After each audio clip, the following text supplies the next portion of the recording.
Moi, dans une dictature de la santé, un exosquelette, ça n'existe pas. Alors là, il y en a, ils sont déjà en train d'éteindre le podcast en disant mais c'est n'importe quoi, c'est pas ça le but de la vie, c'est le chemin, c'est pas l'arrivée et tout. Ta gueule. Et en fait, dans ce monde-là, tout le monde s'atrophie, tout le monde perd l'usage de ses jambes, et en fait, tout le monde meurt plus jeune. En fait, du coup, il y a tout un process où littéralement, tu as l'impression de boire du savoir. Et ça, pour le coup, je l'échangerais pas du tout. S'il y avait un bouton, jamais j'appuierais sur ce bouton. C'est comme parler à un sourd, quoi. Enfin, je veux dire, ne faites pas ça n'a aucun sens. Là, je me dis qu'il y a vraiment des gens qui nous écoutent qui doivent se dire qu'on est dingue, mais dingo, parce que genre on s'en tape en vrai. Tu fais 3 pas de plus et tu poses tes clés. Alors, je vais dans une auberge de jeunesse, je vois un cafard, je t'assure, intérieurement, je me sens bien. Oh, c'est terrible. En me levant ce matin, je suis tombé sur une vidéo, un truc, j'en revenais pas. Je me suis dit, je savais que ça allait finir par exister, mais je savais pas que ça existait déjà. Ça y est, Louis, on vit dans un monde avec des exosquelettes. Je pense qu'il faut qu'on en parle. C'est hyper intéressant. Donc, le contexte est en Chine. C'est une montagne, une montagne très célèbre qui s'appelle la montagne, le mont Pai ou le mont Tai, quelque chose comme ça. Et c'est une montagne absolument abominable à gravir, parce que tu n'as pas moins de 7000 marches. Cette montagne est connue et incontournable pour être difficile à gravir. Et donc les gens qui s'y essayent, tu les vois, au début, tout en bas de la montagne, ils sont tout frais, arrivés là-haut, ça ressemble plus à rien, quoi. C'est-à-dire que les gens sont détruits physiquement, parce que la montagne est très dure à gravir. Je pense qu'on se rend même pas compte de ce que c'est 7000 marches, quoi. Mais du coup, là, pour le nouvel an chinois, donc c'est la vidéo que j'ai vue ce matin, ils ont testé un truc, donc c'est une boîte chinoise, une start-up, des exosquelettes. Donc c'est quoi? C'est un truc qui se met autour de la taille et ensuite autour des jambes, etc. Donc t'imagines un truc, t'imagines un exosquelette de toute façon. Un truc un peu léger, mais voilà. T'as une espèce de mécanique qui fait que c'est super facile de gravir les 7000 marches. Ils ont testé ça, il y en avait plusieurs, je pense qu'il y a 200 personnes qui ont testé, il y avait une dizaine d'exemplaires qui étaient disponibles. Les vieux ont beaucoup utilisé ça, donc les gens qui pouvaient avoir plus de 60, plus de 70, etc. En tout respect pour les gens qui ont plus de 60 ans, mais vous voyez, les personnes plus âgées. Et le résultat est incroyable. C'est-à-dire que vraiment, les gens, sans effort, c'est-à-dire que là, ce qui s'est passé, c'est qu'il y a une personne de plus de 70 ans dans la vidéo qui dit « c'est plus facile de gravir les 7000 marches de la montagne avec l'exosquelette que juste de marcher. » Ouais. Tout simplement. Ça marche super bien. C'est-à-dire qu'on vit dans un monde où il y a des exosquelettes qui te permettent en fait de faire moins d'efforts, ne serait-ce que pour marcher. Parce que si tu peux monter des 7000 marches sur une montagne, évidemment tu peux marcher avec, tu peux courir, tu peux faire ce que tu veux. Apparemment, ce petit appareil, ce petit bijou fonctionne très très bien et va être commercialisé d'ici le mois de mars au plus tard. Ah, c'est rapide. En Chine. C'est très rapide. Alors, je ne sais pas combien ça va coûter, mais dans tous les cas, on se retrouve face à un appareil qui est disponible en Chine et qui donc sera disponible dans un avenir proche, je pense, dans les pays occidentaux aussi, etc. Ça marche par intelligence artificielle, je ne sais pas quoi. Et donc, du coup, tu te retrouves avec un appareil qui te permet de ne plus avoir à faire d'efforts pour marcher, pour courir. Donc, moi, j'imagine que demain, on pourra même faire des marathons avec ça très facilement. Et ça pose un tas de questions que je trouve absolument passionnantes, puisque ça rejoint des conversations que j'ai eues, moi, des fois, des petites conversations en famille et tout, sur la valeur de l'effort. Et alors, j'avais un exemple tout simple. Ce qui s'est passé, c'est que pendant une discussion en famille, je commençais à parler de café et du fait que je suis un gros passionné de café et donc j'utilise des trucs très compliqués pour faire du café, de l'extraction manuelle. Je fais l'effet de levier moi-même avec des machines très connues qu'on appelle des flaires, etc. Et donc à un moment, une discussion, personne m'a dit « Mais pourquoi tu fais tout ça en fait? Aujourd'hui, on a des machines qui permettent d'appuyer sur un bouton et d'obtenir ton café hyper facilement. Donc pourquoi se taper 5 minutes à faire son café alors qu'il suffit d'appuyer sur un bouton ?» Première raison, déjà parce que le café où tu appuies sur un bouton, il est moins bon. C'est pas le même. Déjà pour l'instant, il n'y a pas de débat. Et deuxième raison, parce qu'en fait, le café pour moi, c'est un hobby, c'est une passion, c'est quelque chose dans lequel j'ai envie de mettre du temps. C'est-à-dire que c'est quelque chose, pour moi, il y a 2 types d'activités dans la vie. Il y a celles qui te prennent de l'énergie et celles qui t'en donnent. Et faire mon café le matin avec le levier manuel, etc., moudre moi-même mon café, tout ça, c'est quelque chose qui me donne de l'énergie et qui ne m'en prend pas. Alors que toi, personne inconnue qui me sert de métaphore, quand tu fais ton café, ça te prend de l'énergie. Tu n'en as rien à faire, tu as juste envie d'appuyer sur un bouton parce que toi, le café, ce n'est pas forcément une grande source de plaisir infini, c'est avant tout de la caféine. C'est un truc où tu te dis, le matin, ça va me donner un coup de fouet, je vais me sentir mieux, je vais pouvoir aller au boulot. Voilà, si tu vois le café comme ça. Et ça me fait penser qu'il y a l'entre-deux. Moi, le matin, je suis ravi de n'avoir qu'à appuyer sur un bouton. Mais quand Oui. je veux faire l'effort, ça peut nous arriver avec Victoria. Bon, à chaque fois que vous êtes là, évidemment, du coup, on le fait toutes les 15 minutes parce qu'on n'a pas le choix. Mais, mais, ça nous arrive avec Victoria, des fois, d'aller quelque part dans l'objectif de boire un bon café. Et donc, du coup, je vois très bien ce petit truc de rituel. Où toi, c'est vraiment Ouais. ritualisé le matin et tout. Nous, c'est pareil. On fait l'effort d'aller. On fait le trajet exprès pour ça. On va là-bas, on se pose dans un bel endroit, etc. Et on profite de notre café. Donc, je vois très bien. C'est pas le même effort, mais c'est un effort Ouais. proportionné au plaisir que tu y prends et proportionné au plaisir que tu y prends. Donc, je vois exactement ce que tu es en train de dire. Exactement. Et donc, on en vient à cette dualité des activités qui vous donnent de l'énergie versus qui vous en prennent. Moi, dans une dictature de la santé, un exosquelette, ça n'existe pas. Voilà, pour le dire clairement. Ça n'existe que pour des personnes en situation de handicap. Bien Je suis sûr. en train de réaliser que j'ai dit un truc peut-être pour l'intro là du coup. Génial. Ça existe que pour les personnes en situation de handicap, mais l'exosquelette, il n'est pas là pour te rendre tes jambes. Il faut quand même que tu gardes l'usage de tes jambes de toute façon. Donc ce que j'ai vu, l'appareil que j'ai vu ce matin, ça ne fonctionne de toute façon pas. Et ça existe à partir du moment où le risk-reward est positif. Ça veut dire quoi? Ça veut dire que pour des personnes âgées, par exemple, faire une TRT, une thérapie de remplacement de la testo, le reward, la récompense est plus importante que le risque. C'est-à-dire que passé un certain âge, tu préfères te droguer, entre guillemets, te doper, enfin, vous appelez ça comme vous voulez, et donc vous injectez directement de la testo, etc. Je ne sais pas comment ça marche exactement, mais parce que la récompense est beaucoup plus importante que le risque. C'est-à-dire que là, au bout d'un moment, vous avez une testo qui chute naturellement avec l'âge, et donc du coup, vous allez pouvoir rallonger votre espérance de vie et votre qualité de vie si vous faites cette thérapie de remplacement de la testostérone. Bon, bah, un exosquelette, c'est pareil. C'est-à-dire que si vous commencez à utiliser ce genre d'appareil demain pour faire de la randonnée, des marathons et que sais-je, bah en fait, je pense que le risque est supérieur à la récompense. C'est-à-dire que en fait, vous allez juste moins utiliser vos jambes, ça va vous demander moins d'efforts. Et en fait, dans ce monde-là, bah, tout le monde s'atrophie. Tout le monde perd l'usage de ses jambes et en fait tout le monde meurt plus jeune. Alors que si jamais tu l'utilises quand tu es plus vieux, ce type d'exosquelette, ce qui est hyper intéressant, c'est que du coup, effectivement, je pense que la récompense est supérieure. C'est-à-dire que vous allez... y a toujours ce risque d'atrophie, etc., d'abuser de ce genre d'appareil. Mais au final, passé un certain âge, c'est des efforts que vous ne faites plus de toute façon. Vous ne partez plus gravir 7000 marches sur une montagne. Vous ne partez plus en randonnée. Vous ne faites plus ces choses-là. Si ça devient beaucoup plus facile, même si c'est beaucoup plus facile avec un exosquelette, vous faites quand même du mouvement, vous faites quand même des efforts. Et en fait, à force de le faire pendant des années, voire même des décennies supplémentaires, je pense que ça vous donne des crédits de vie supplémentaires et ça vous permet effectivement de moins traumatiser moins rapidement vos articulations et en fait d'améliorer votre qualité de vie et votre espérance de vie à partir du moment où le risk-reward est supérieur passé un certain âge. À quel âge? Je ne sais pas. Est-ce que c'est 60, 65, 70, 80? Je ne sais pas. Moi personnellement, ce serait le plus tard possible. Mais il arrive un âge où je pense que ce genre d'appareil, c'est une opportunité incroyable pour le vieux, tout simplement, voilà, pour le dire clairement. Ok. C'est méga intéressant parce que pendant que tu étais en train d'expliquer, j'étais en train de me poser la question euh, de si j'en utiliserais un, moi, en étant jeune, pour faire des trucs que je ne serais pas capable de faire actuellement. Exemple, courir un marathon.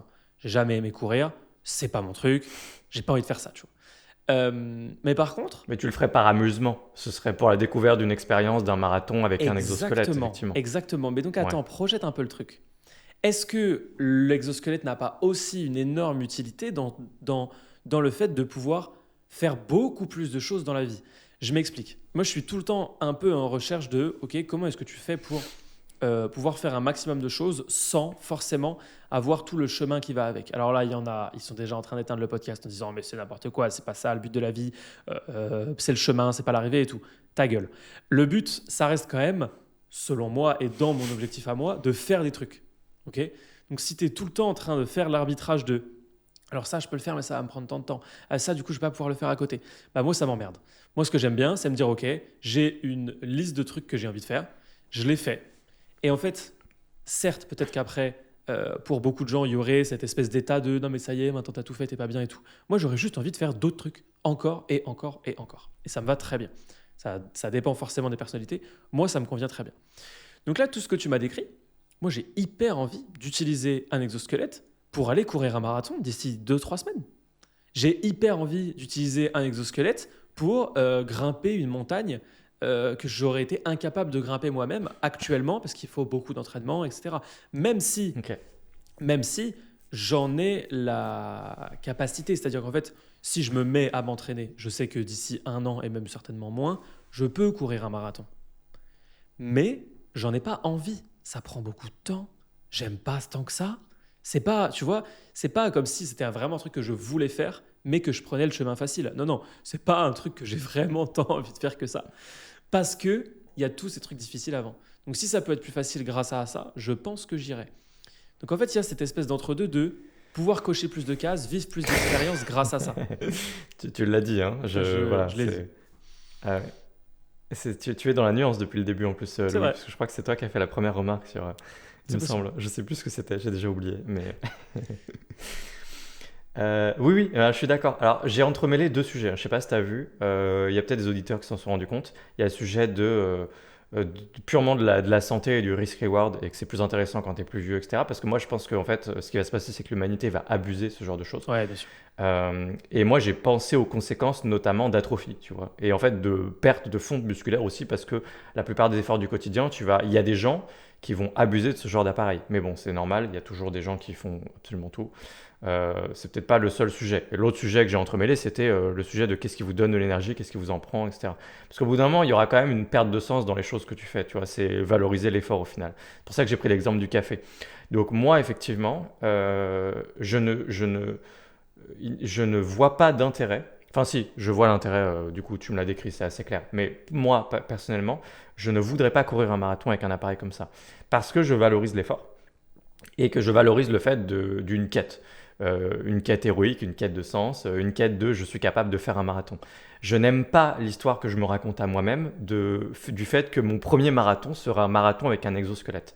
C'est pas l'histoire que j'ai envie de me raconter et c'est pas comme ça que j'ai envie de vivre ma vie.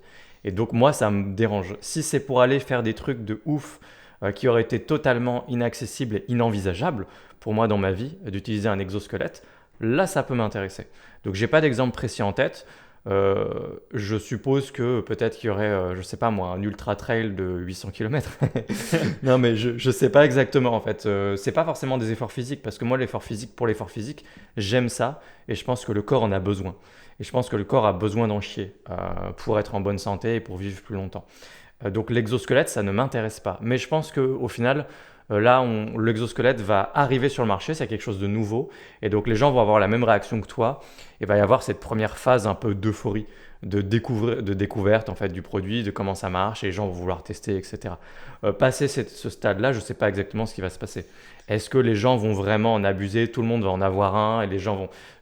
pour l'instant, j'ai du mal à voir un monde dans lequel tu vas marcher dans la rue en centre-ville et absolument tout le monde a un exosquelette. Oui, Ça me paraît quand même un peu bizarre. ça paraît bizarre. Voilà, donc je pense que c'est pas ce qui va arriver.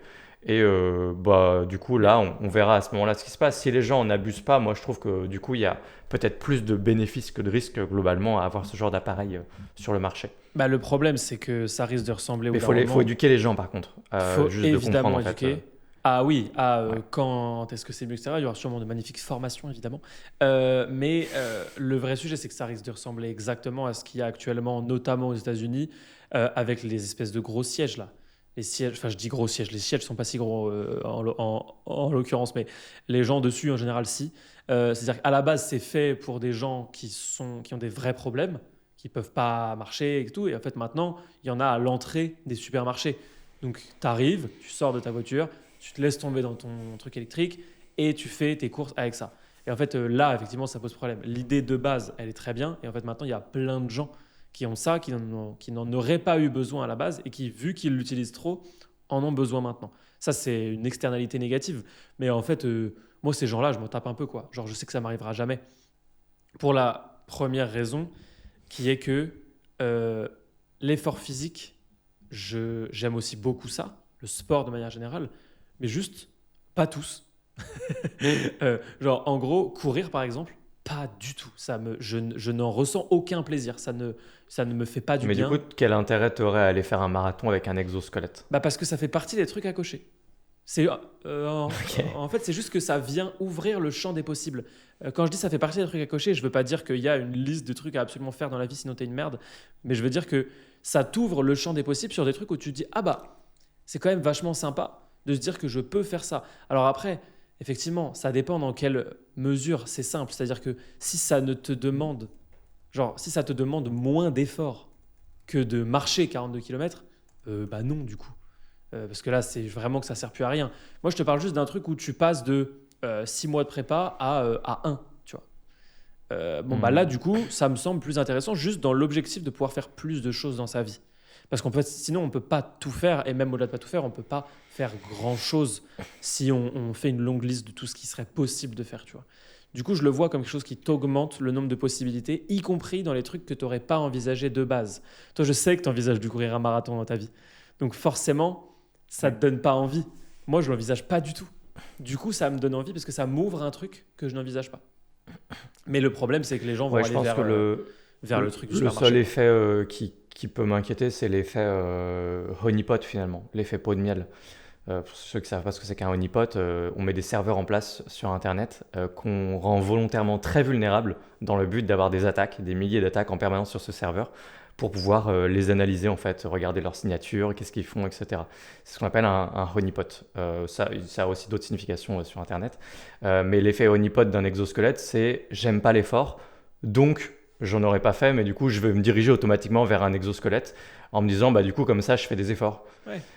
Et je pense qu'en fait ça peut faire rentrer aussi les gens dans un cercle vicieux. Donc je pense qu'il y a des personnalités qui sont très sujettes à mon avis à risque avec ce genre d'appareil sur le marché. C'est ça que je me dis.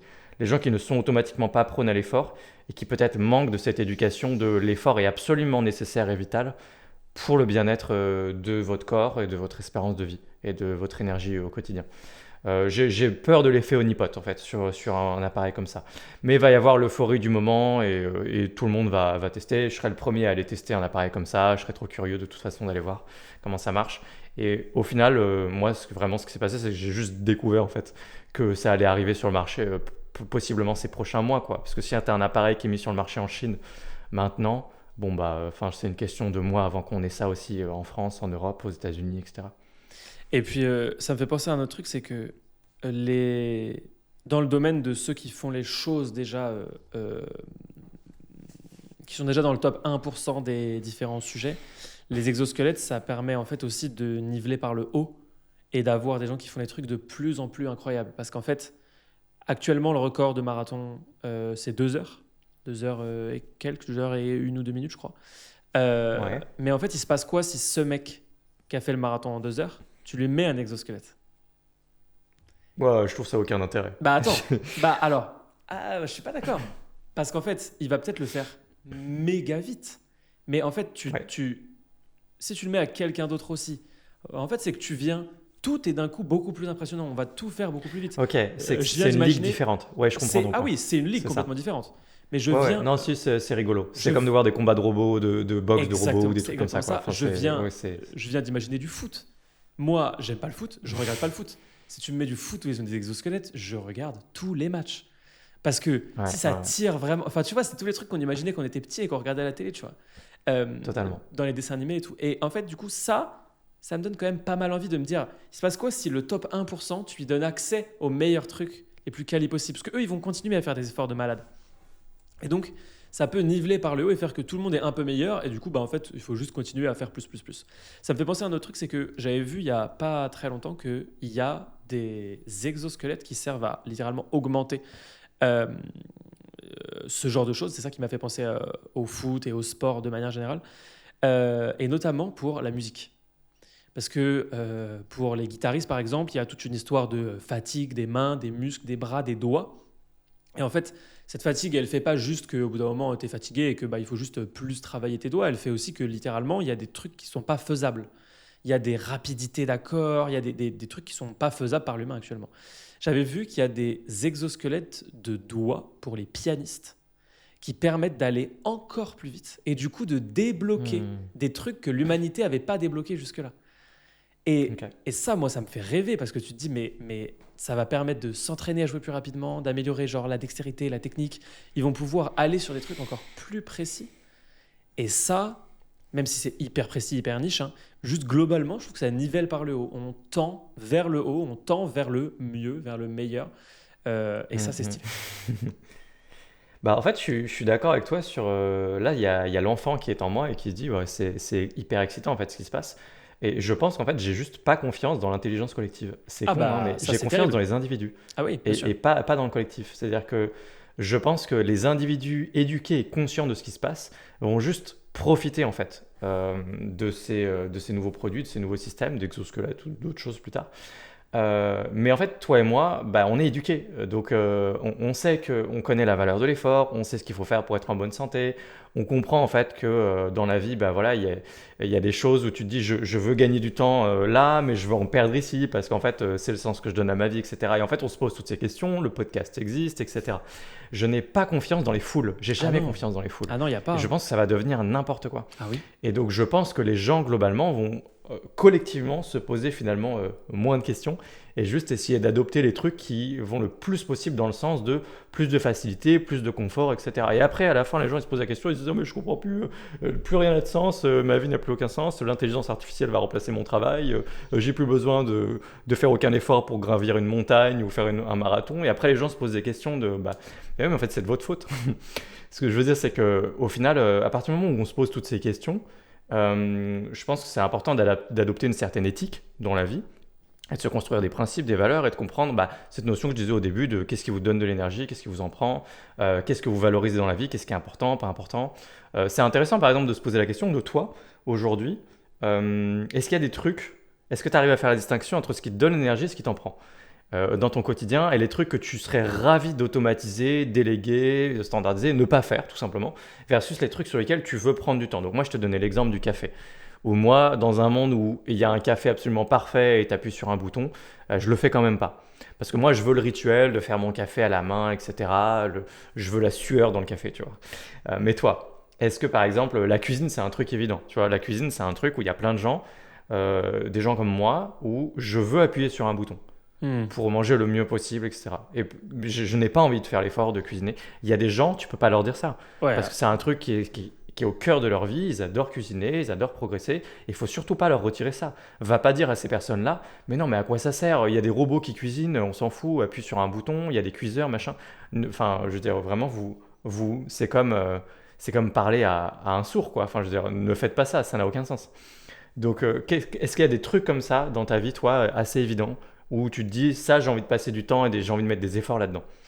Ouais, le premier truc qui me vient tout de suite, c'est le sport, mais c'est le plus évident.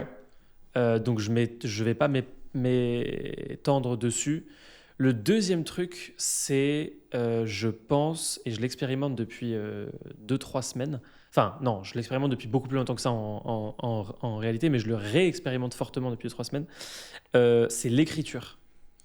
Alors, je suis assisté de très loin par l'IA, mais c'est vraiment comme un assistant à qui je refile les petites tâches qui ne sont pas le cœur du truc. C'est vraiment comme dire que quand tu vas à la muscu, la partie où tu t'habilles avant et où tu te douches avant, c'est des robots qui t'habillent, tu vois. Et après, c'est un robot qui te douche vite fait. C'est vraiment ça. Et toi, tu fais tout ce qui est important qui est au milieu. Ça fait 2-3 semaines que j'écris des vidéos, en l'occurrence. Et pour le coup, je prends un immense plaisir et je ne voudrais pas du tout briser tout le travail que je fais, qui est littéralement le même travail que quand j'écrivais des dissertations. Et j'en ai écrit un sacré paquet de premier brainstorming, premier plan, plan détaillé, rédaction de l'introduction, définition, tous les trucs étape par étape. Je prends un immense plaisir à développer une pensée à partir de OK, il y a juste ça. Et ensuite, on avance petit à petit et on arrive à la fin à quelque chose qui est très bien. J'en ai un qui est finalisé entièrement, un script qui est entièrement finalisé, qui est tourné même. Et du coup, je dirais la même chose pour le tournage. Je prends un immense plaisir à jouer le truc. Si je pouvais appuyer sur un bouton et que la vidéo soit prête avec script rédigé et que ce soit une IA qui le tourne, je le ferais pas. Jamais de la vie. C'est juste beaucoup trop plaisant. Et on en a reparlé hier soir avec Victoria, non, hier matin avec Victoria, parce qu'on a trouvé le nouveau sujet de la semaine. Et à un moment, on s'est posé et on s'est dit, putain, là, ça fait 1 heure et demie qu'on brainstorm, qu'on en parle et tout. Et c'est juste trop bien. Genre, on écrit des vidéos sur des sujets dont on a envie de parler et on développe des sujets dont on a vraiment envie. Et ça, pour le coup, c'est vraiment un truc que j'adore. Parce que en podcast, tu peux pas. C'est assez difficile des fois de développer une pensée en direct. En général, tu expliques une pensée que tu as déjà. Mais c'est dur Oui. de construire une pensée en direct sur un truc, tu vois. Alors que là, quand j'écris, plus j'ai des idées, je vais chercher, je fais des recherches scientifiques, des recherches philosophiques. Et en fait, du coup, il y a tout un process où littéralement, tu as l'impression de boire du savoir. Et ça, pour le coup, je l'échangerais pas du tout. S'il y avait un bouton, jamais j'appuierais sur ce bouton. Deuxième truc Ok. auquel je Ouais, pense, vas-y. deuxième et dernier, euh, j'ai un plaisir incroyable euh, à, pour la décoration d'intérieur et l'optimisation d'intérieur. Je savais que c'était déjà le cas, mais j'avais pas le budget depuis quelques années. Depuis que j'ai le budget, c'est un festival. Je passe un temps fou à trouver le bon meuble qui va au bon endroit, matcher les trucs, les bonnes couleurs et tout. Là, on a encore tout amélioré dans l'appart. Enfin, tout. On a fait plein de petites améliorations éparses. Et ça, c'est pareil. Si je pouvais genre appuyer sur un bouton ou genre faire des photos et que ça me trouve les bons meubles et que je les achète et que je les pose, je le ferais pas. Je prends Ok. juste beaucoup Alors trop que de moi, je le plaisir. ferais. Oui, toi, tu le ferais. Si on posait la Et question. Rachel le ferait pas. Ok, intéressant. Et si on posait la question à Victoria pour la cuisine, elle le ferait pas. Elle adore cuisiner, elle le fait tous les jours et tout. Euh, et Ouais. en fait, on est tous hyper variés là-dessus. Il y a des trucs que tu ferais que je ferais pas, et inversement. Et c'est extrêmement varié. Le problème, effectivement, c'est quand. Moi, je pense que le vrai problème, c'est pas quand tu sais pas dans quoi tu prends du plaisir, c'est quand, au contraire, tu ne te rends pas compte qu'il y a des tâches qui te prennent de l'énergie. Tu vois ce que je veux dire? Il y a plein de gens qui Bien n'ont sûr. pas conscience, qui font des tas de trucs, qui leur bouffent une énergie monstrueuse, et ils se posent jamais la question de l'optimiser, d'essayer de le faire mieux, de gagner du temps. On pense tout de suite à l'IA parce qu'on est biberonné à l'IA, mais en vrai, il y a plein d'autres moyens. Juste le fait de faire des process, genre écrire les trucs récurrents que tu fais. Et ça, il y a plein de gens qui le font pas du tout. Ils font les mêmes trucs tout le temps. Faire les Voilà. courses. Voilà. Exactement. Nous, là, c'est un bon exemple. On a testé évidemment les courses toutes faites avec Leclerc Drive, etc. Ça marche pas bien, malheureusement, parce que tu n'as pas accès à tous les Ouais. produits comme tu veux. Quand tu as des fruits et légumes, ils sont à moitié moisis et tout. Enfin, ça marche pas bien, quoi. Donc, on a arrêté de faire ça. Mais du coup, on a quand même créé un petit process pour pas avoir à réfléchir à chaque fois. Bon, tu vas me dire, on n'a rien inventé, hein. Nos grands-parents le faisaient déjà, mais autrement. Ça s'appelle faire une liste de courses, sauf que nous, on l'a fait sur Notion, quoi. Donc du coup, moi je fais, on fait nos courses sur Notion, vraiment les courses du 21e siècle, quoi. Où du coup on est en train de cocher les trucs au fur et à mesure, parce que tu sais, Notion c'est une collab en temps réel. Donc du coup, Rachel et moi on est dans le Leclerc et on est en train d'avancer chacun de notre côté. Bon, on a pris l'habitude de toujours prendre les mêmes trucs, donc on se complète bien, ça va plus vite. Et puis on coche les trucs au fur et à mesure, comme ça on réfléchit pas du tout. Avant, c'est vrai que pendant un moment, on réfléchissait à chaque fois qu'on allait faire des courses. Ah, c'est dingue, Et ok. quel enfer. Alors que juste les grands-parents avaient inventé la liste il y a environ 2000 ans, hein, mais tu sais, le Leclerc d'il y a 2000 ans Bien sûr. en Grèce antique. Mais du coup, là maintenant on coche des cases, et donc du coup on se voit cocher des cases au fur et à mesure qu'on avance et tout, et tu vois, on peut se parler comme ça. Donc depuis que j'utilise Notion, j'ai l'impression que mes courses n'ont plus rien à voir, c'est juste tellement plus agréable. Mais c'est juste des petits détails où tu tweaks et t'améliores en fait en Ouais, permanence tous c'est les aspects de exactement ta vie. ça. Tu optimises, tu délègues, tu standardises, tu automatises, tu fais des choses comme ça. Mais effectivement, c'est important de. Je trouve que c'est le meilleur modèle mental que moi je me suis inventé dans la vie. C'est vraiment les trucs qui me donnent de l'énergie ou les trucs qui m'en prennent. Et c'est aussi simple et radical que ça. C'est-à-dire qu'il y a des choses qui vous prennent du temps et qui vous donnent de l'énergie. Il y a des choses qui vous prennent du temps et qui vous prennent de l'énergie. Et c'est deux choses qui n'ont rien à voir. Donc par T'as exemple, dit, il y a plein de t'as gens dit, pour qui. t'as dit, t'as dit deux fois qu'ils vous prennent du temps et qu'ils vous prennent de l'énergie. Ah ouais, j'ai pas dit qu'ils vous donnent de l'énergie, Non, je l'ai crois pas dit celui-là. Non, je crois pas. Voilà, il y a des choses qui vous prennent du temps et qui vous donnent de l'énergie. Il y a des choses qui vous prennent du temps et qui vous prennent de l'énergie. C'est c'est bon, je l'ai eu là, j'ai un doute. Donc, en fait, je trouve que c'est très dichotomique, c'est-à-dire que ça marche vraiment bien, c'est on-off, quoi. Ouais. Je le ressens. Par exemple, il y a des gens qui s'essayent à une morning routine et juste, en fait, ils se rendent même pas compte que c'est juste, ça leur prend de l'énergie parce que tous les matins, c'est un effort supplémentaire à chaque fois de faire les choses. Au bout d'un moment, en fait, ils finissent toujours par se poser la question pourquoi je fais ça? Enfin, juste, je m'ennuie, j'ai pas envie, ça m'intéresse. Et alors que si tu te crées un truc vraiment sur mesure, avec des activités qui te donnent de l'énergie le matin quand tu démarres et que ça te prend pas trop de temps aussi, là, ça te donne une énergie de fou. Et moi, je le vois dans les différents aspects. Donc, ça peut être moi, par exemple, j'ai parlé du café au début, mais ça pourrait être le sport, par exemple. Quand je fais des cours de boxe une fois par semaine, c'est un truc qui me donne de l'énergie. Je suis content d'y aller, je suis content d'y être. Et une fois que j'ai terminé, je suis content d'en être sorti en me disant ah, j'ai fait quelque chose de positif et tout. Et c'est quelque chose qui me fait du bien. Euh, il y a d'autres aspects de ma vie, donc par exemple apprendre des langues, pareil, c'est quelque chose qui me donne de l'énergie, mais qui finit par avoir un retour négatif si jamais j'y passe trop de temps. Donc il faut que je mesure la quantité de temps que j'y passe tous les jours pour dire ok j'ai passé ne serait-ce que 15 minutes à apprendre une nouvelle langue, ça c'est quelque chose qui me donne de l'énergie. Si je passe 1 heure, c'est quelque chose qui va me prendre de l'énergie, c'est-à-dire que je vais en ressortir plus fatigué. Alors que si je l'ai fait pendant 15 minutes, j'en ressors plus émerveillé. Dans la vie je me dis oh, je suis en train d'apprendre des langues, c'est super, la vie est merveilleuse, etc. Et je me sens bien et je peux aller travailler. Et vraiment, moi, j'ai cette distinction assez nette dans la vie, des trucs qui me prennent ou qui me donnent de l'énergie. J'arrive à vraiment faire une distinction hyper claire. Est-ce que ça te semble aussi clair, toi, dans ta vie, les trucs qui te donnent ou qui te prennent de l'énergie? Sans le conscientiser, mais ça me semblait clair dans le sens où dès qu'il y a un truc qui m'emmerde, je le délègue ou l'automatise instantanément. Je ne laisse jamais traîner une activité. En fait, je passe ma vie à optimiser. Et du coup, je prends un immense plaisir à optimiser aussi. Tiens, ça pourrait être un truc. Mais en fait, je ne l'avais pas conscientisé de prise d'énergie ou perte d'énergie. Par contre, je conscientise chaque action que je fais de... T'as dit 2 fois la même chose aussi, donc ça fait C'est tellement vrai? plaisir. Ah merde. Là, j'avoue qu'il y a eu une partie de moi qui était hyper satisfaite de t'avoir entendu dire 2 fois la même chose. Enfoiré. Non, t'as dit prise ou je sais plus. Je sais plus ce que c'était l'autre. C'était Mais 2 fois la même chose. en tout On se comprend. cas, le truc principal que je fais, effectivement, c'est optimiser les choses qui me prennent de l'énergie ou qui m'en donnent, notamment celles qui m'en prennent, parce que juste, c'est emmerdant en fait. Moi, je suis tout le temps dans l'optimisation de tas de trucs parce que j'aime pas du tout faire des trucs que j'aime pas faire. Ça paraît logique, mais en fait, la différence entre les gens et moi, c'est que moi, je les fais vraiment pas. C'est-à-dire que quand il y a un truc qui me plaît pas ou qui me prend de l'énergie, je vais l'optimiser. Ça va changer. Même pour des micro-trucs. J'ai découvert un concept, ça m'y fait penser. J'ai découvert un concept il n'y a pas longtemps qui est exactement la manière dont je fonctionne et ça m'a fait énormément de bien de l'identifier. C'est le concept des ampoules dans le cerveau.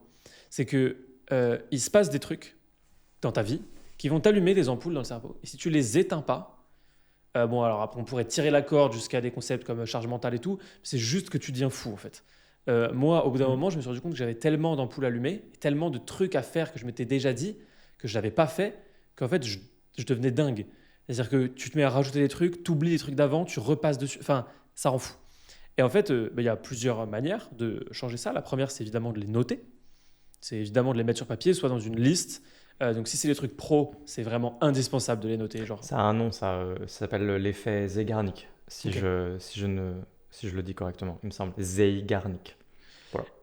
Dans le côté pro, il faut évidemment noter, genre t'as pas le choix, parce que bah, vu que c'est du business, si tu ne notes pas, tu vas littéralement perdre du temps et de l'argent et c'est pas bon. Mais dans le côté perso, j'avais jamais pris le temps de noter. Et je me suis rendu compte du nombre d'ampoules infinies que j'avais dans mon appart. Elle est dingue cette phrase. Ça va pas en intro parce que là vraiment on va perdre tout le monde, hein. Mais je me suis rendu compte du nombre d'ampoules que j'avais qui étaient allumées dans mon cerveau, qui étaient liées à mon appart. Des tas de trucs, mais genre à chaque fois que je passe devant, je sais pas, un bloc de prise, tu vois, ça fait genre 3 mois que je me dis ah merde, la prise elle dépasse, faudra vraiment que je la remette. Ça fait 3 mois que je me dis ça. Alors, ouais, c'est très drôle. Du coup, je l'ai mal expliqué. C'est pas la prise de notes qu'on appelle l'effet Zeigarnik, mais ça désigne la tendance à mieux se rappeler d'une tâche inachevée parce Ok. qu'elle est interrompue qu'une tâche déjà accomplie. C'est-à-dire que si vous avez terminé quelque chose, vous allez naturellement le ranger dans le placard. Tout à fait. Si vous ne l'avez pas terminé, ça va être les fameuses ampoules de Louis, quoi. C'est-à-dire que c'est Ah un truc, vous allez le garder, pas concept de charge mentale, ouais. vous allez le garder dans la tête en permanence et ça va vous occuper, même quand vous y pensez pas, en fait, vous y pensez, mais vous vous en rendez pas compte. Ça reste en fait en mémoire tampon en permanence. Et parce que les choses qui sont inachevées, vous avez une feature cognitive dont le but c'est justement de garder en mémoire en fait pour pouvoir achever la tâche plus tard. Donc n'importe quoi d'inachevé dans votre vie prend de la charge mentale et de l'espace mental. Et ce qui rend assez fou, c'est que ça doit dépendre évidemment des personnalités, mais moi, ça vient se plugger avec une autre de mes caractéristiques mentales, parce que évidemment, c'est toujours intéressant de penser les traits de personnalité dans leur ensemble et de voir qu'est-ce qui se recoupe. Et moi, j'ai des énormes tocs sur le fait que tout soit bien rangé, bien carré, bien propre, surtout dans mon espace de vie, quoi. Genre, tout est hyper clean chez moi. Au point que quand les gens viennent chez moi, ils disent qu'on est dans un catalogue. Mais parce que c'est vraiment comme ça que je me sens bien, quoi. Si mon appart, enfin, s'il y a des trucs qui traînent et tout, je suis juste pas bien. Et donc, du coup, je m'étais pas rendu compte que j'avais un nombre d'ampoules allumées dans le cerveau, mais incalculable. Des tas et des tas de trucs. Donc là, on a fait la liste, on a acheté des tas de trucs. J'adore optimiser. C'est des petites... C'est bête, tu vois, mais par exemple, quand je me lance là dans ce podcast, avant, il fallait que je débranche la lampe d'un endroit, que je sorte sa grosse batterie, que je la branche à un autre endroit, que je la déplace. Ça prend 5 minutes. C'est terrible. Moi, ça me rend dingue. Pour plein de gens, ça passe très bien. Genre Victoria, aucun problème. Moi, ça me rend vraiment, vraiment dingue. J'y pense et je me dis, attends, comment je préfère pour que j'ai juste besoin de... Et maintenant, j'ai réglé ce problème. J'ai acheté un meuble, j'ai acheté un truc pour faire du cable management, j'ai acheté une petite boîte pardon, que j'ai juste à soulever. Et en fait, j'ai tout optimisé comme ça pour tout. Et ça me permet ensuite de libérer énormément mon cerveau et de me concentrer, d'être focus. Parce que j'ai un autre problème, c'est que je me défocus extrêmement facilement. Quand je suis sur un truc, si le truc me passionne pas, comme écrire, bah en fait, juste je me défocus très très vite, je passe à autre chose, à une autre tâche. Donc j'ai besoin de très gros process pour être sûr de ce que je suis en train de faire. Mais très simple en même temps, parce que si ça commence à être trucs compliqués dans Notion et tout, je pars dans tous les sens. Et que rien me parasite. Genre, il ne faut pas que je sois sur mon bureau et que je me dise ah oui, c'est vrai, le socle pour mon ordinateur, il est bancal, chiant. Ça, moi, je sors instantanément de tout focus possible. Ouais, je fonctionne comme ça. Du coup, je pense on peut avoir une capacité intéressante d'ultra focus, tu vois, d'être très à fond dans une tâche. Mais le problème, c'est qu'effectivement, il faut pas grand-chose pour m'en sortir. Ouais. Moi, c'est pareil. Si je vois un truc traîner sur mon bureau, d'un seul coup, ça occupe mon espace mental. Et en fait, c'est juste que d'un seul coup, tu as un petit truc rangé dans un coin de ta tête qui dit Ouais. range ce truc. Ouais. Et en fait, ça vient créer du bruit quand tu essaies de réfléchir et tout. Et moi, c'est vrai qu'on est assez sensible. Je pense que du coup, on est tous les deux assez sensibles en termes de focus. Donc peut-être qu'on a à la fois un super pouvoir et je veux pas dire une déficience, mais pas loin, quoi. C'est-à-dire que si on pouvait être un peu moins sensible Ouais. à avoir ton bureau rangé, etc., ça pourrait être aussi plus vivable, plus simple. Mais je pense que je te rejoins, en fait, j'ai ce fonctionnement aussi de vouloir que chez moi, c'est tout le temps rangé, propre, carré, etc. Et je me sens beaucoup mieux dans un espace comme ça. Et je pense que je me sens mieux dans un espace comme ça pour les mêmes raisons. Pour éteindre des ampoules, en fait, tout simplement. Tout à fait. Il y a plein de gens chez qui tu vas et c'est un bordel. C'est un bordel. Il y a des trucs partout, quoi. Des trucs empilés. Enfin, waouh, moi, ça me rendrait dingue de vivre dans un espace comme ça parce qu'en fait, j'ai l'impression que c'est mon cerveau, mon espace de vie. Si je vis dans un endroit qui est rempli de tas de trucs partout, c'est mon cerveau qui est rempli. Alors que quand c'est clean. C'est pareil, c'est pareil. Et ça, le problème, en fait, c'est que là, on dit des trucs, les gens ils disent bah oui, d'accord, ça marche pour vous. Oui, mais en fait, il faut s'en rendre compte. Parce que ce qu'on dit là, nous, on a eu la chance, en tout cas, le travail mental de s'en rendre compte. Mais il y a plein de gens, ils captent pas pourquoi est-ce qu'ils sont tout le temps fatigués, tout le temps un peu énervés, tout le temps un peu aigris, embêtés par quelque chose. Ils sont tout le temps un peu gênés. En fait, ils captent pas que ça peut être ce genre de choses. Ranger complètement, optimiser les trucs qui vous emmerdent. Si tous les matins, moi, c'est bête, mais j'avais vu une vidéo de Cyrus North qui m'avait vachement débloqué sur ça. Il avait dit un truc précis qui m'avait débloqué. C'était il y a plusieurs années. Tu vois qui c'est Cyrus North? Ouais. Il avait dit un truc précis, c'est que quand il avait agencé son appart, il s'était rendu compte que quand il rentrait chez lui, son premier réflexe, c'était de prendre ses clés et de les... Donc, dans son ancien appart, hein, pardon. Quand il rentrait chez lui, son premier réflexe, c'était de sortir les clés de la serrure et de les lâcher dans le pot qui est juste devant la porte.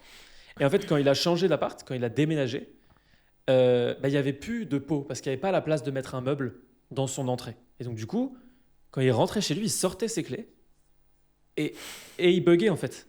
Et donc, pendant quelques temps, parce qu'apparemment à ce moment-là, il n'avait pas trop de thunes, je crois. Je crois que c'était ça la raison. En fait, du coup, il lâchait juste la clé et elle tombait par terre. Et ça lui faisait. En fait, il se provoquait la charge mentale. Il se provoquait le truc très désagréable d'avoir tes clés sur le sol. C'est le bordel et tout. Là, il y a des gens qui sont en train de te dire qu'on est fou parce que ça les dérange pas du tout. Tu vois le losange dans les Sims. C'est le petit losange. Ah oui, voilà, C'est c'est simple, ça. c'est tout simplement C'est le exactement losange ça, ouais. qui devient qui commence à jaunir un petit peu, tu vois. Ce petit losange des Sims. C'est juste ça en fait, ce que tu viens de décrire. C'est ça. Et là, je me dis qu'il y a vraiment des gens qui nous écoutent qui doivent se dire qu'on est dingue, mais dingo, parce que genre on s'en tape en vrai. Tu fais 3 pas de plus et tu poses tes clés. Oui, mais non, parce que je vais y penser à chaque fois que je vais passer ma porte. Et à chaque fois que je vais passer ma porte, je vais me dire ah, si seulement il y avait un petit truc pour que je pose mon truc. Et donc j'y penserai à chaque fois. Donc ce qu'il a fait, évidemment, il a installé un petit truc, il a fini par se démerder pour pouvoir mettre un petit pot. Et en fait, le jour où j'ai entendu ça, il y a une espèce de déblocage mental. C'était il y a vraiment longtemps. Une espèce de déblocage mental dans ma tête de oh, en fait, premièrement, tu peux te le permettre parce qu'il n'y a pas que toi. En vrai, ça fait du bien. Parce que les premières fois que j'ai capté des trucs comme ça sur moi, je me suis vraiment dit que j'étais dingue et très très relou. Et après, je me suis juste dit, en fait, non, en fait, juste tu marches comme ça. Donc, genre, embrasse-le, assume-le. et optimise. Et du coup, effectivement, chez moi, il y a plus une prise qui dépasse, il n'y a pas un truc, tout est carré. Et en fait, il faut juste se rendre compte. Si vous fonctionnez comme ça, il faut l'embrasser, je pense, et il faut absolument l'assouvir, l'assumer, parce que sinon, vous allez juste être mal, quoi. Il ne faut pas lutter contre ce genre de truc. En tout cas, pas dans mon prisme. Ouais, donc atelier pratique, faire la liste de tous les trucs qui restent dans votre tête, Ouais. même quand vous n'en avez pas conscience. S'il y a une ampoule allumée quelque part, en fait, faites-en une liste. Les outils les plus simples sont les meilleurs. Au final, vous n'avez pas besoin de faire des choses très compliquées. En fait, la première chose à faire pour adresser ce problème, pour moi, hein, de mon point de vue, c'est juste de faire une liste. Ouais. De faire une liste de tous les trucs que vous avez à faire dans votre vie, petit, moyen ou gros. Ça peut être appeler votre grand-mère parce que vous ne l'avez pas appelée depuis longtemps. Comme ça peut être juste faire une to-do list de tous les trucs qu'il y a à faire à votre travail. Comme ça peut être même une liste où vous allez écrire dans votre liste juste faire le rangement dans tous les câbles sous votre bureau parce que c'est le bordel. Euh, juste n'importe quoi. Vous faites une giga liste. Et éventuellement, votre liste, ça peut être des cases à cocher, c'est parfait. Et ensuite, vous cochez les cases, quoi. C'est exactement ça, ouais. C'est Jeff Bezos qui disait le stress dans la vie ne vient pas d'avoir trop de choses à faire. Le stress dans la vie vient uniquement de toutes les choses à faire que vous ne faites pas. Quand vous êtes stressé, c'est parce que vous ne faites pas les choses en fait. Ouais. C'est la principale source de stress. Et c'est quelque chose qui a tourné en boucle dans ma tête que je trouve très intéressant parce que j'ai remarqué que les journées où je suis le moins stressé, c'est les journées où je suis le plus productif. C'est pas parce que j'ai beaucoup de choses à faire, c'est parce que je ne fais pas les choses. Ouais. J'ai remarqué ce phénomène-là aussi dans ma propre vie. Donc s'il y a une journée où je fais énormément de choses, où j'abats énormément de travail, j'enchaîne, il y a plein de petites tâches, dans l'idéal, c'est les journées un peu nulles où tu fais pas juste de deep work et tu sais, des trucs créatifs.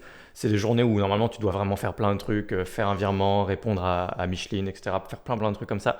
C'est des journées où tu peux abattre énormément de travail, tu fais énormément de choses, tu passes plein de coups de fil et tout. Cette journée-là, tu as toujours autant de travail dans ta vie, tu as toujours une charge mentale dans ta vie, il se passe toujours plein de choses.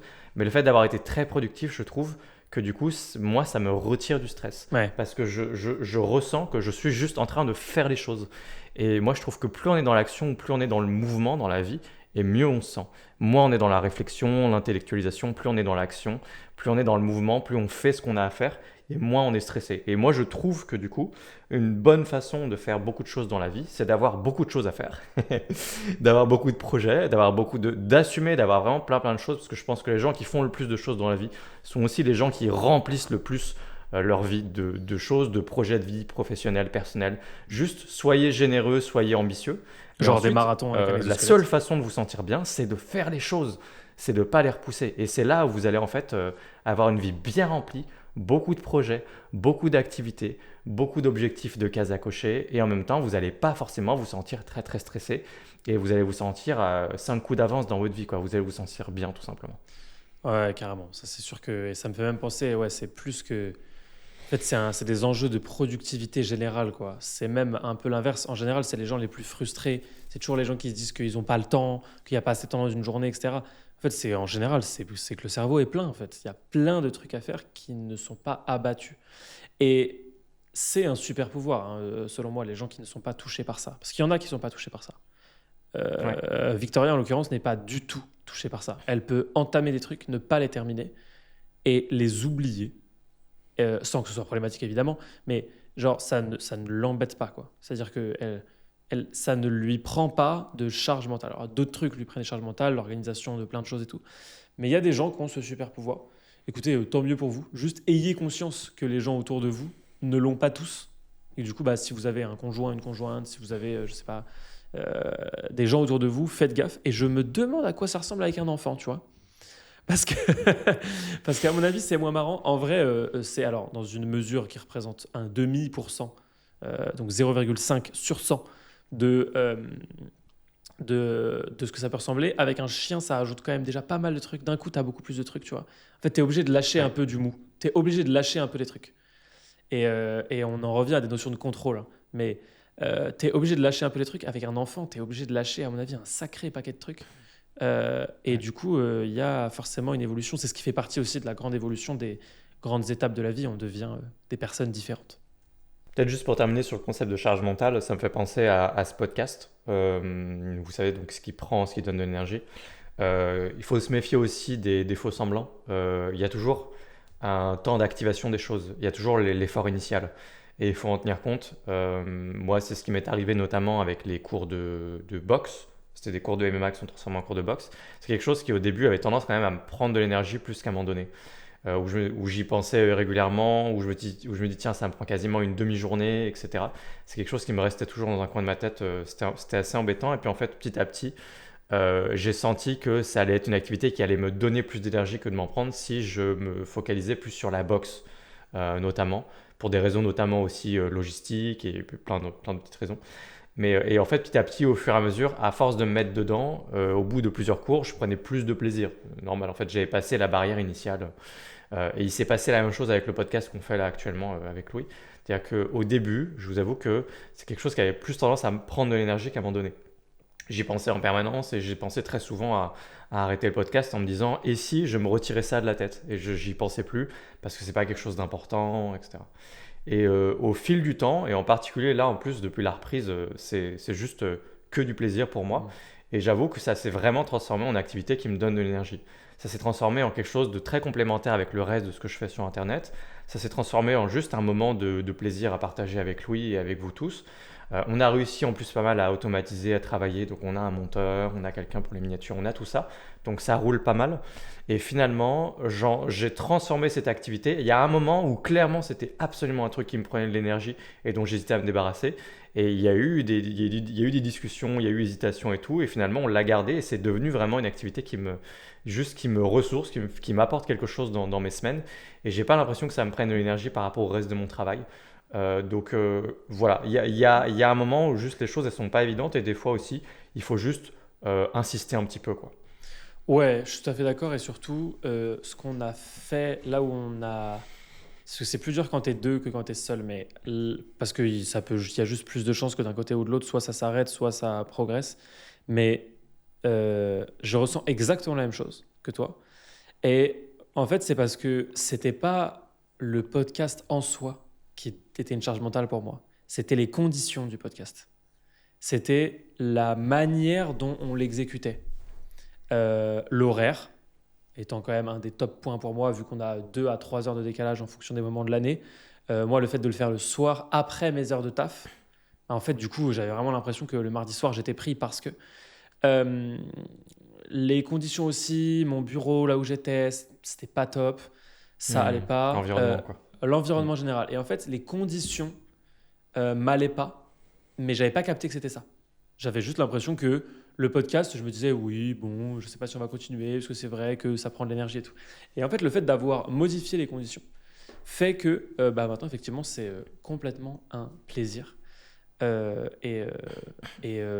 fait, ça fait relativiser pas mal de choses. Parfois, c'est pas l'activité qui nous pose problème des fois. C'est les conditions de l'activité. C'est Ouais. ce qui se passe vraiment, l'environnement autour. C'est pas forcément le truc en soi. Le meilleur exemple de ça, un des trucs les plus fréquents, c'est les gens qui ont beaucoup de mal à se mettre au sport. Très souvent, on a l'impression, quand on y pense, que le problème, c'est qu'ils n'aiment pas souffrir, qu'ils n'aiment pas l'effort, etc. Et en fait, 100% des fois où ils vont au sport, ils font leur sport. Donc le problème, c'est pas la douleur de faire son sport, etc. Le problème, en général, c'est la motivation nécessaire pour y aller.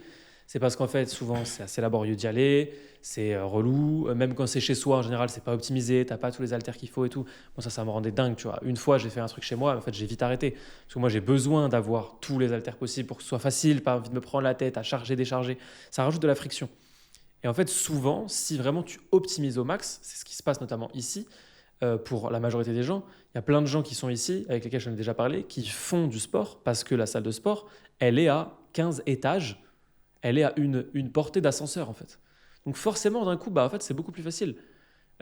Faire le sport en lui-même, c'est pas forcément le problème. Et du coup, faut arriver à se rendre ça. Faut arriver à se rendre ça. Bien, elle est très belle ça. Faut arriver à se rendre compte de ça et trouver comment optimiser certaines activités qu'on a peut-être quand même envie de garder au fond. Ouais, concept de friction qu'on a évoqué dans Tout à il y a fait. beaucoup de podcasts en arrière déjà. Abaisser les frictions ou un autre concept qui est le chemin de moindre résistance, c'est-à-dire le truc le plus évident, le plus facile. Moi, c'était l'inverse, hein. Le fait d'avoir un home gym a fait que c'était beaucoup plus simple pour moi. Le simple fait de prendre ma voiture pour rouler juste 3 minutes, hein. La salle de sport est à 3 minutes. c'était une friction. Ouais, bien sûr, mais je suis d'accord. Et le fait de juste, j'ai ma salle de sport derrière moi. Et en fait, juste, ça a tout changé pour moi. Ça s'est imposé comme solution parce que juste, la salle de sport, j'ai aucun effort à faire pour y aller. Et effectivement, il a fallu que je m'équipe petit à petit. Il se trouve que j'ai cette problématique-là, de devoir charger, décharger des disques et tout. Et c'est vrai que c'est un peu relou, mais je me rends compte que du coup, bah, j'y suis habitué. Donc du coup, c'est pas Ouais. tellement un problème. Mais la friction, elle sera encore plus basse quand j'aurai non pas un home gym, mais une salle de sport, effectivement, dans mon bâtiment, directement dans mon logement. Quand on prévoit de déménager à Bangkok, ça fera partie de nos critères d'avoir une salle de sport qui est très rapidement accessible à 2-3 minutes à pied dans l'idéal. Soit c'est dans le bâtiment, soit c'est juste à côté, mais c'est genre vraiment max 5 minutes à pied, tu vois, un truc vraiment simple. Parce qu'en fait, ne serait-ce que 10 minutes à pied, c'est pas long, mais ça me fait un peu peur en fait. Par rapport aux conditions dans lesquelles j'ai fait du sport pendant des années, ça me fait un peu peur parce que moi, pendant des années, bah, j'avais un home gym quoi. Donc j'avais littéralement 0 minutes pour aller faire du sport. Et j'avais mon matériel, j'avais personne qui me cassait les noix à attendre une machine ou je sais pas quoi, les trucs de salle de sport. Donc juste, je suis trop bien quoi. Je suis très à l'aise pour faire du sport là et j'ai peur que demain, si j'aille dans une salle de sport, ça se passe pas bien parce que première friction, ne serait-ce qu'il faut marcher 10 minutes. Pourtant 10 minutes, il y a plein de gens qui seraient très contents d'avoir marché juste 10 minutes à Ouais. pied pour aller à une salle de sport. Mais que voulez-vous? Moi, c'est pas... J'ai des conditions de prince pour faire du sport chez moi. Ouais. Là, ça me fait penser, autre grosse différence. Moi, j'adore marcher. Genre, j'y prends un énorme plaisir. Toi, tu t'es un peu forcé à te mettre à marcher. Est-ce que vous le faites toujours d'ailleurs? Est-ce que vous marchez toujours? Ou est-ce que non, maintenant vous faites du sport? Enfin, vous faites un autre sport, quoi. T'as remplacé par autre chose? Non, non, mais c'est très saisonnier. Ok. En fait, on Ah bah marche oui, je suis bête. Oui, énormément je suis bête. printemps, été et automne aussi. Et en fait, en hiver, on arrête Ouais. quasiment complètement. Je le vois, donc on a tous les deux une bague Oura, qui est une bague pour traquer le sommeil, mais ça prend aussi d'autres indicateurs en journée, notamment le nombre de pas, ce genre de choses. Et donc, moi, j'ai un historique sur des années et des années de ce que je fais, de la qualité de mon sommeil, du nombre de pas en fonction des mois et tout. Euh, c'est d'ailleurs le truc le plus intéressant, de très loin, d'avoir une bague. Je pense que les gens se méprennent complètement sur l'intérêt d'avoir ce genre de bague. Une fois passé les premières semaines ou les premiers mois où tu apprends à optimiser ton sommeil, ton style de vie, etc., les gens se demandent mais à quoi ça sert d'avoir un appareil comme ça si tu sais déjà améliorer ton sommeil, si tu sais déjà ce qu'il faut faire, t'as pas besoin d'un appareil comme ça. Oui, mais non. En fait, la vraie valeur pour moi d'un appareil comme ça, c'est les 10 ans de data que tu vas avoir sur ta vie, sur tout ce qui Mm. s'est passé. Parce qu'en fait, c'est totalement passif. Tu ne fais absolument rien. Tu as juste à la recharger tout, on va dire une fois par semaine. Et ensuite, tu as des données qui sont super précieuses sur ta vie, ce qui s'est passé, les mois de ta vie où tu avais une grosse charge mentale, tu vas le voir sur ton sommeil, etc. C'est juste plein d'insights. C'est vraiment une donnée qui a beaucoup de valeur. Je trouve ça passionnant à regarder a posteriori. Et donc, bah, du coup, je peux voir notamment le nombre de pas. Parce que c'est beaucoup plus précis avec une bague qui te suit qu'un téléphone. Il y a des gens qui n'ont pas tout le temps leur téléphone. Je sais, c'est rare en 2025. Mais il y a des gens qui n'ont pas tout le temps leur téléphone sur soi, sur eux. Donc, moi, je vois bah, mon nombre de pas en été, au printemps, en automne, et puis en hiver. Et du coup, c'est pas pareil. Parce que du coup, en hiver, d'un seul coup, on se retrouve à une moyenne de 3500, 4000 pas, tu vois, par jour. Alors qu'en été, la moyenne, c'est plus 8-9 000, tu vois. Donc j'adore aller marcher. On est même des gros amateurs de randonnée. On aime bien sortir marcher, bien sûr, mais là, on attend juste que les beaux jours reviennent. Ce qui est le cas quasiment. On commence à revenir dans les 10-15, et en fait, à partir de 10-15, c'est déjà, par contraste, quand tu sors de l'hiver, c'est déjà agréable pour aller marcher. Ouais, carrément. Donc, ouais, ça va reprendre ces prochaines semaines. On va ressortir beaucoup, beaucoup plus. Ah, ça me fait penser, c'est quoi est-ce qu'il y a il y a des périodes de grosses pluies à Bangkok? Ou c'est long?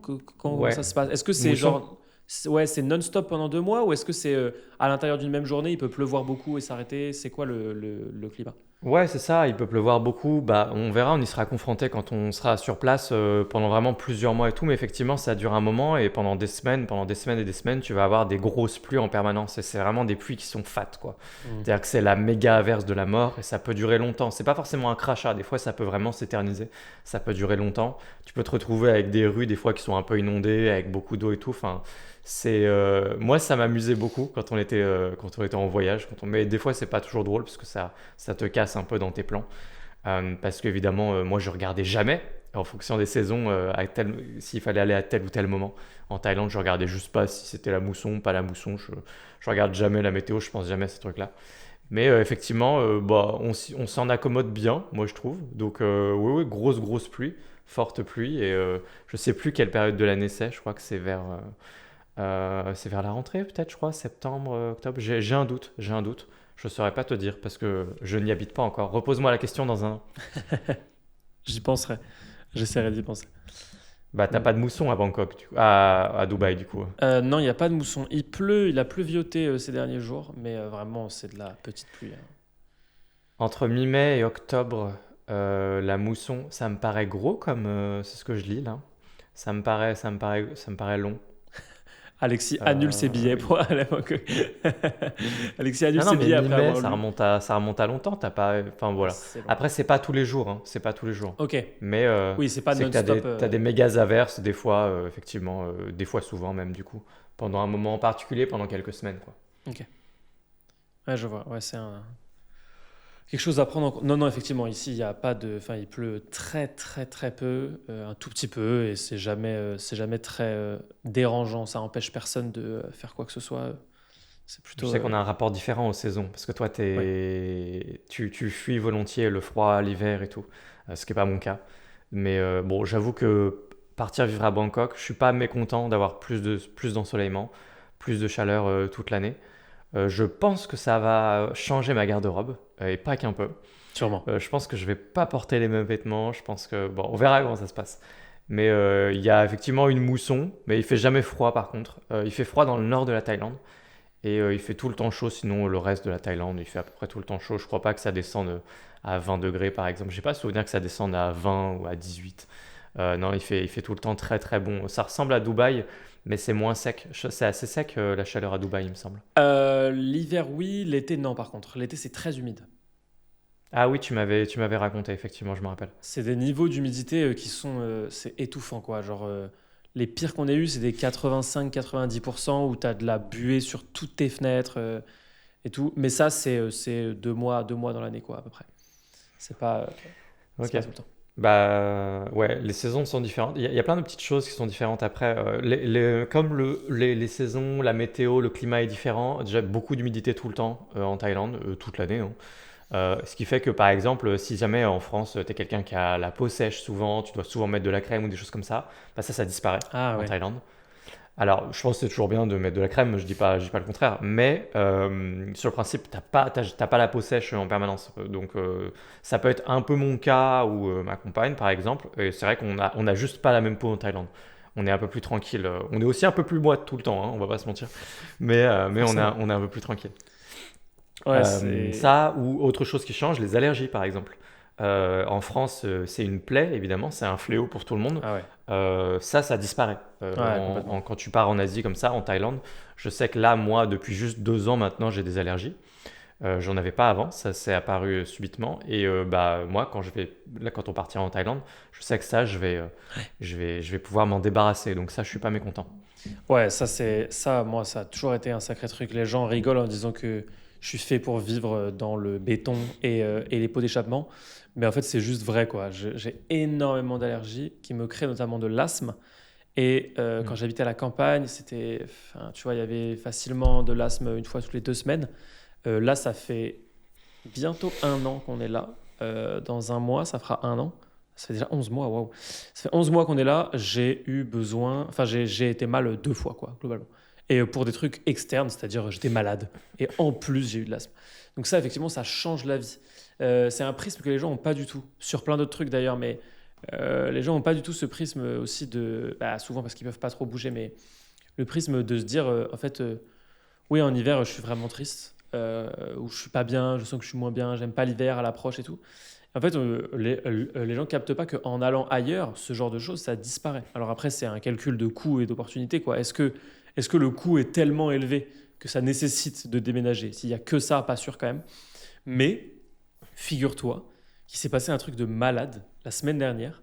J'ai eu mes parents au téléphone et mon père m'a dit, et ça n'a aucun sens, vraiment, j'avais vraiment l'impression d'être dans le multivers. Mon père m'a dit qu'il commençait à regarder pour passer 3 mois de l'année en Thaïlande pendant leur retraite. Et je me suis dit, mais ça n'a Ok. aucun sens. Genre là, ils ont Pourquoi ça n'a jamais, aucun sens par rapport parce à... qu'ils ont jamais voulu aller en Asie. Alors, ils voyagent énormément, hein, mais ils ont jamais voulu aller en Asie. Ça ne les attire pas du tout. Mon père dit que c'est trop loin, trop différent. Mon père, c'est à des années-lumière de lui, tu vois. Lui, il part dans le désert en 4x4, tu vois. Il part pas en Thaïlande sur une île, les deux pieds en éventail. Pas du tout. Alors que là, c'est littéralement ce qu'il m'a dit.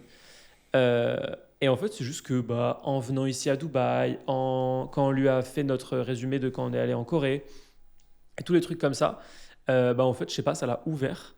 Et il a vu qu'il y avait d'autres gens, d'autres retraités qui allaient en Thaïlande, parce qu'il y a beaucoup de retraités en Thaïlande. Ah, ça, oui. Pas qu'un peu, ouais.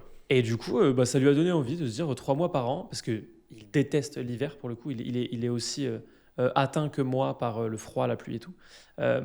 Et du coup, il s'est dit ça. C'était lunaire. Et je me suis dit, c'est très bien, quand on ira en Thaïlande, on aura plusieurs personnes à voir. On aura Alexis Rachel et on aura mes parents. Ça n'a aucun sens. En termes de match-up, c'est le multivers, mais c'est marrant. Ok, c'est marrant. Bah écoute, tu peux me donner son numéro.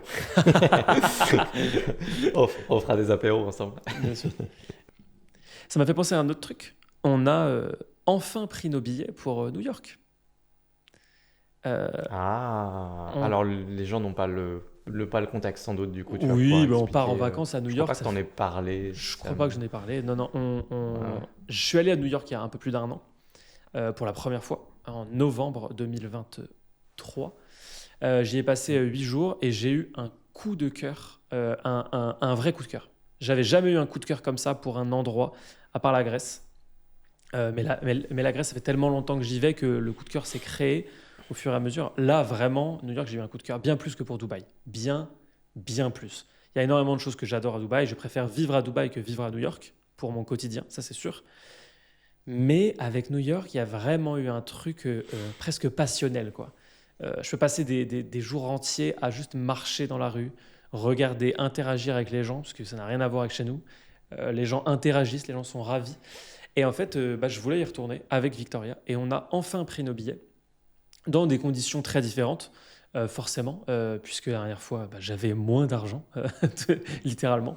Donc là, on a vraiment pris un truc cool. On a pris un endroit aussi très cool. On s'est dit qu'on allait faire des plans pour pouvoir mettre dans les vidéos des trucs sympas dans New York, dans l'hôtel, dans les endroits où on va aller.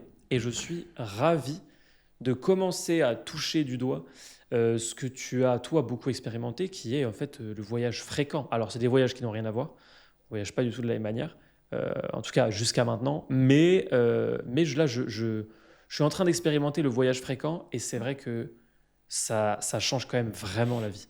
Le fait d'expérimenter beaucoup, de se retrouver dans la nouveauté,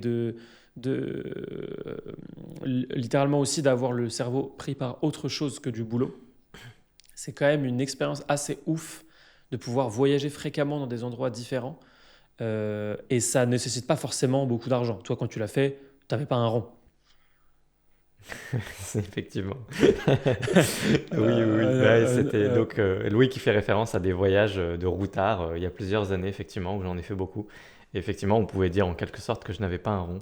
Alors, en tout cas, c'était des voyages qui ne coûtaient pas cher. On parlait de parfois moins de 1 000 euros pour un mois de voyage, quoi. Quand tu es en Asie du Sud-Est, je me rappelle, effectivement, avec moins de 1 000 euros, tu pouvais passer un mois à faire plein d'activités. Tu vivais dans des auberges, et tu faisais plein de trucs. Tu faisais des sorties en vélo, des randonnées, des découvertes, des petits restaurants. Mais quand je dis restaurant, pensez boui-boui, hein, pensez Ouais. pas restaurant luxueux, magnifique. Voilà, mais effectivement, ouais, tu peux. Je sais pas ce qu'il en est aujourd'hui, à quoi ça ressemble de faire un voyage en sac à dos aujourd'hui, parce que je pense que par rapport à comme moi, j'en ai fait l'expérience. C'était 2016, 2015, 16, 17, 18, peut-être un peu 19.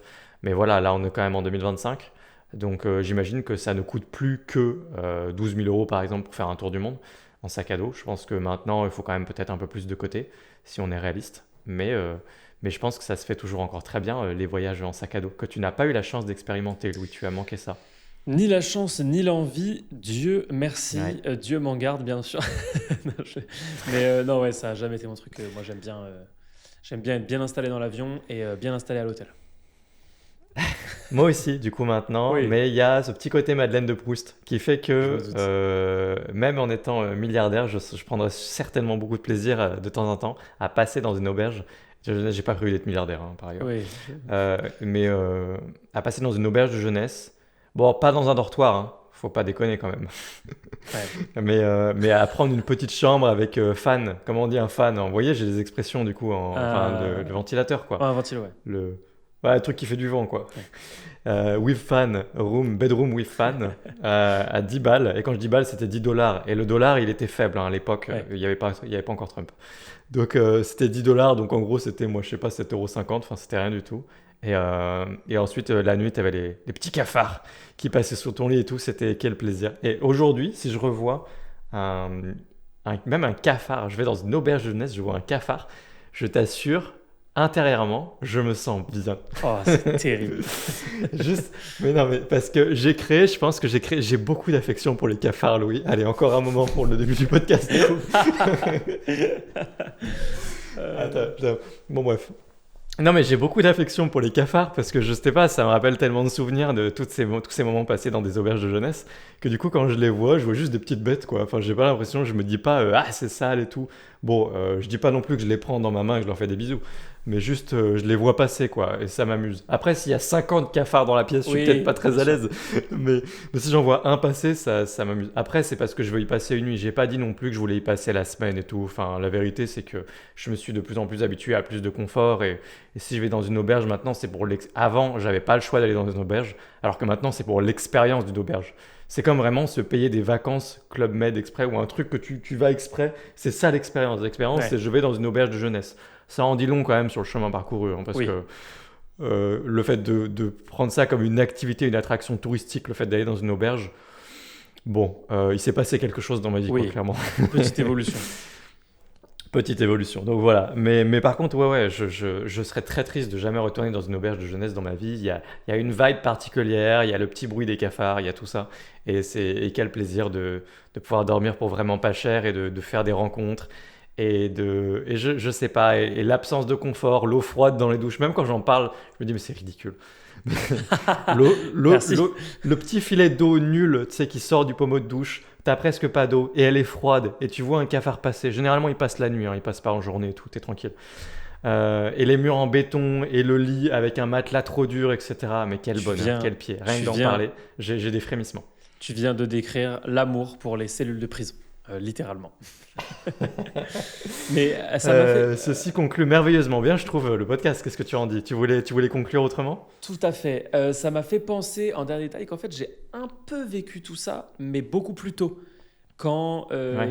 Quand on allait dans le désert quand j'étais petit, quand on dormait en tente dans les endroits pas prévus pour. Mes parents aimaient beaucoup, beaucoup qu'on fasse ça. On allait dans le désert plein de fois, 3 semaines, que nous, hein, pas avec des guides et tout. Et en fait, je viens de me rendre compte qu'en fait, si j'étais autant répulsé par tout ça, repoussé et révulsé plutôt, mais c'est parce qu'en fait, je l'ai vécu, mais sans en avoir le choix. C'est-à-dire que j'étais petit, donc je me Ouais. disais, bon, bah, les vacances, c'est ça. Et un jour, le jour de mes 18 ans, je suis parti en vacances tout seul. J'ai fait une semaine à Amsterdam et après, j'ai fait une semaine à Madrid. Avec peu de budget, mais j'ai quand même pris un petit Airbnb, un truc un peu sympa, quoi. Et je crois que ce jour-là, j'ai réalisé que les vacances, ça pouvait aussi être vachement confortable. Et du coup, depuis, toutes mes vacances sont de plus en plus confortables. Bah écoute, après c'est plus facile dans ce sens-là, hein. Ce que j'ai décrit au début, c'est-à-dire que vraiment si vous devez avoir des expériences de vie avec des cafards et de l'eau froide dans votre douche et un matelas dur, faites-le au début quoi. Ouais, ça, c'est sûr, ouais. C'est vraiment plus simple. Je vous assure, faites-le quand vous êtes plus jeune, faites-le quand vous avez la vingtaine et tout parce que c'est juste de super aventures.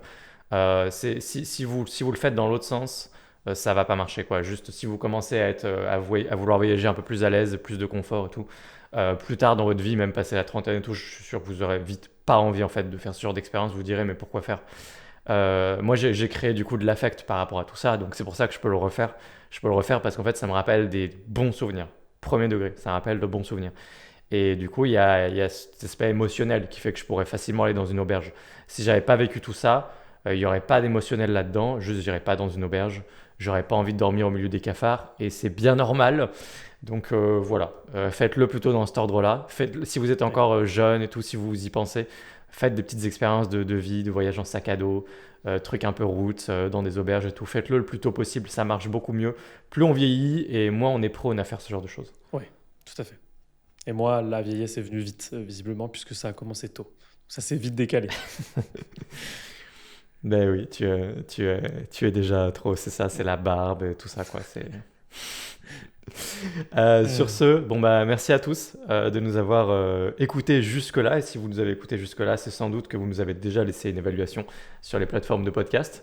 Je vois pas comment il serait possible qu'il en soit autrement. Mais si jamais à tout hasard vous ne l'avez pas déjà fait, bah prenez juste une minute. Vous allez sur Spotify, sur Apple Podcast ou une autre plateforme et vous nous laissez une petite évaluation. Ça nous aide à parler à plus de monde quand on partage ces podcasts, ces émissions. Merci beaucoup pour votre confiance. Et puis bah on se retrouve la semaine prochaine, Louis. Merci beaucoup Alexis et bon voyage en sac à dos tout le monde.